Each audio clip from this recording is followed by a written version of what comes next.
মসজিদের জন্য যদি বাজেট হয় রাষ্ট্রের পক্ষ থেকে, এই মন্দিরের জন্য বাজেট হয়। তো এই অবস্থা কেন? যারা ছিল দায়িত্বে তারা অবশ্যই মন্দিরের টাকা মেরে খেয়েছে। তাছাড়া এই যে এখানে একটা ছাদ দেওয়ার কথা, দৃশ্য দেখে মনে হচ্ছে এখানে মনে হয় আপনাদের ইবাদত, আপনাদের পূজা অর্চনা এগুলো ভালো হয় না। সুতরাং এবার আমরা কথা দিচ্ছি, যদি বাজেট চা আসবে, যেহেতু আমাদের পকেটে একটা টাকা ঢোকানো আমাদের ধর্ম অনুযায়ী হারাম, নিষিদ্ধ, এজন্য যা যেখানে আসবে আমি কথা দিচ্ছি ওই জায়গায় ওইটা পৌঁছিয়ে দেব।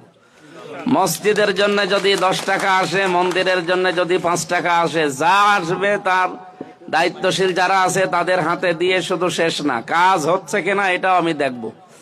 কারণ আমার প্রত্যেকটা 138টা ওয়ার্ড আমার আন্ডারে, প্রত্যেকটা জায়গায় আমার সংগঠনের এবং 11 দলের লোকজনের সব সভাপতি আছে, সেক্রেটারি আছে, এবং যারা দায়িত্বশীল আছে তাদের কাছে দেওয়ার সময় কাজ হচ্ছে কিনা, শেষ হয়েছে কিনা। আর 100 টাকার 5 টাকা খরচ হবে, 95 টাকা সব মেরে খাবে না, এ সিস্টেম জামাত ইসলামীতে নেই। আমাদের যা আসবে আমি কথা দিয়ে গেলাম, এই আপনাদের উপাসনালয়ে দাঁড়িয়ে আমি সব পৌঁছিয়ে দেবো ইনশাল্লাহ।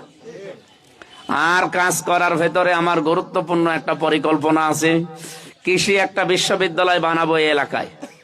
আমাদের পরিকল্পনা এটা আছে, কারণ 3-4 হাজার মানুষের আমরা কর্মসংস্থান এই এলাকায় বানাতে পারবো। কারণ আমি বিশ্ববিদ্যালয় থেকে পাশ করা মানুষ, আমি জানি একটা মানুষ পাশ করার পরে 8-10 বছর 15 বছর লাগে তার চাকরি খুঁজতে। এই সিস্টেম বাংলাদেশে আমরা রাখতে চাই না। জামাত ইসলামী বাংলাদেশ এই 11 দল নিয়ে যদি সত্যি ক্ষমতায় আসতে পারে, আমরা আগে শিক্ষা ব্যবস্থা পরিবর্তন করে কর্মমুখী শিক্ষা বানাবো, মালয়েশিয়ার মতো।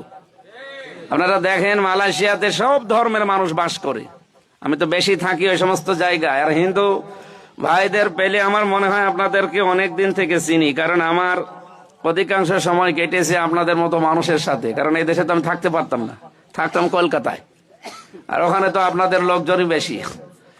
ওগুলো দেখলে, আপনাদের চেহারা দেখলে মনে হয় যে একই আছে।